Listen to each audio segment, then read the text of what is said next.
I'm Carol and welcome to our program, Over 50, So What? Are you moving your body every day? If you haven't been active today, be sure to join us in the very easy 5-minute fitness segment later in the show. It's only 5 minutes. In this show, we cover many topics applicable to life stage over 50.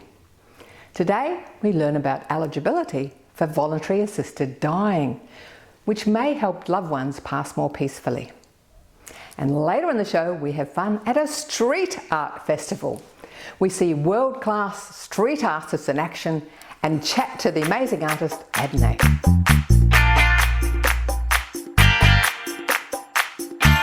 Do you know what VAD is, or Voluntary Assisted Dying? It's only become available in Australia in most states recently.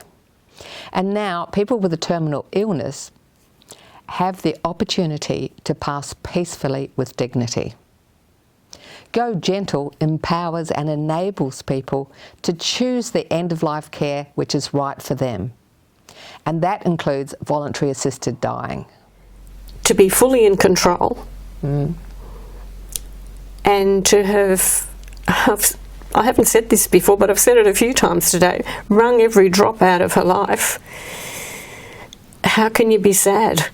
In a sense, because she lived life to the max. She did. And the other thing that was incredible about it was that once she passed away, I had my old mum back.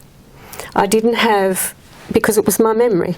In my memory, I had my mum, who I'd always known and loved, without the ravages of melanoma. It was brutal, absolutely brutal. And so for me, the grief has kicked in this year. We had the celebration of her life at a high tea, and we told stories and we laughed. There are lots of stories.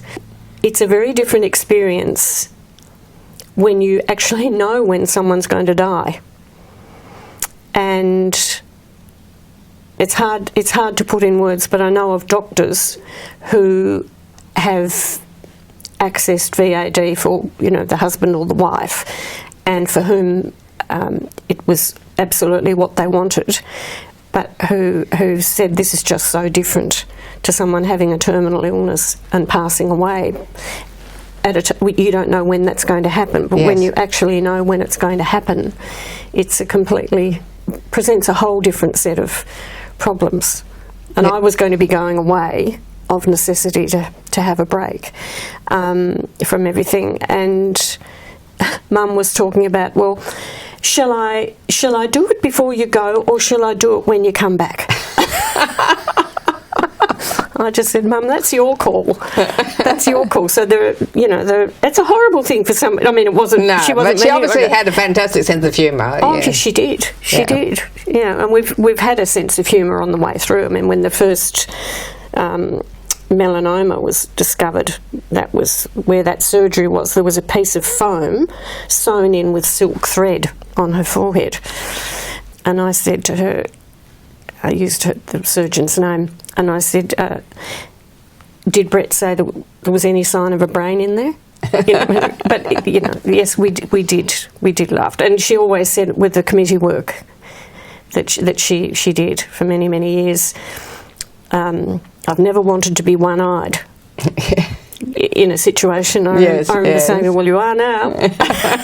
So use that to your maximum benefit. It's not an easy process, and I'd say to anybody, as best you can, look after you too, because it's confronting. And I don't just mean that the loved one involved for you is going to pass away. It's not that. It's all the minutiae, in a way, that goes with it. And with busy lives and what is required to get things over the line, it's confronting, as well as being the most enormous relief. Which sounds a dichotomy, doesn't it?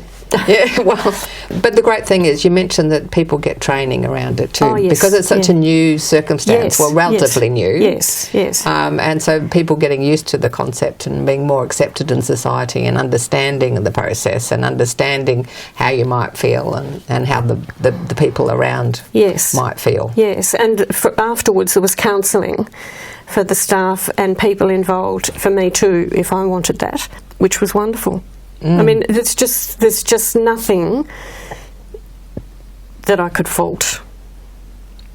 Nothing. It's just magnificent from start to finish in terms of compassion, efficiency, professionalism. Can you talk us through the steps and some of the checks and balances and sort of the process and how long you should expect it to take to be approved? So voluntary assisted dying laws are slightly different in each state. If anybody wants to understand the details of their law in their state, I'd recommend they go to the Go Gentle website, because we've got broken it out into various states in detail with Q&As, and people can really spend the time to go through it in detail. But what's clear is that we do have what we call an Australian model, and that is you must be over 18 years of age. You must have a condition or an illness that means that you are approaching the end of life and you need to be suffering intolerably. You must have 2 independent healthcare practitioners to verify that you meet all the eligibility criteria, that you have capacity, and that nobody is coercing you to make this choice. You must demonstrate that it is your own choice by making 3 separate requests for voluntary assisted dying. There's an enormous amount of complexity just in, are you eligible? And then once you're eligible, there is a series of steps that you need to go through in order to be assessed by the 2 different health professionals, and then to have the substance arranged to be delivered to you or to be delivered by a health professional. So there's quite a long process. It normally takes about 4 weeks. Oh, well, that actually is quicker than I was expecting. We really want to impress upon people that this is something that you shouldn't leave to the last minute, that if you start the process as early as possible, you might end up being approved for assisted dying 3 or 4 or 6 months before you die. But what we hear from people is that it provides an enormous sense of relief to have that certainty that if at the end of life it becomes intolerable, that you have a choice for how you end your life.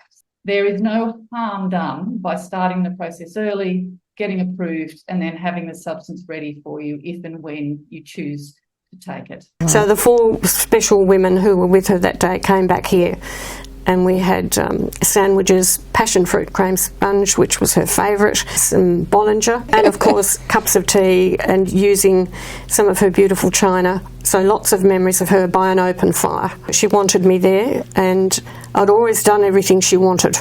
But Good daughter. But I just couldn't. Mum had the most magnificent garden, and I bought some violets home at one stage and put them in my garden. And so I had this lovely bunch of violets that I took into her. Her great-granddaughter was with me until the day she passed away.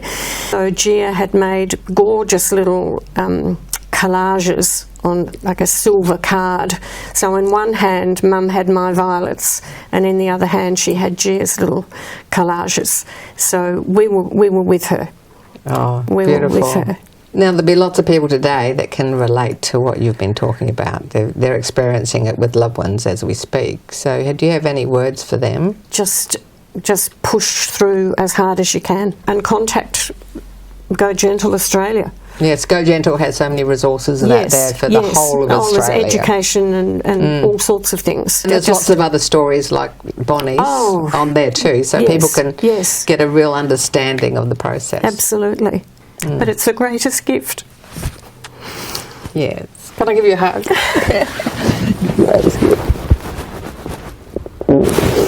Sorry. Thank you so much for sharing that with us, though. It's such an important message, and you know, it's your mum sounds to us. She was just so amazing. She was, but she's at peace.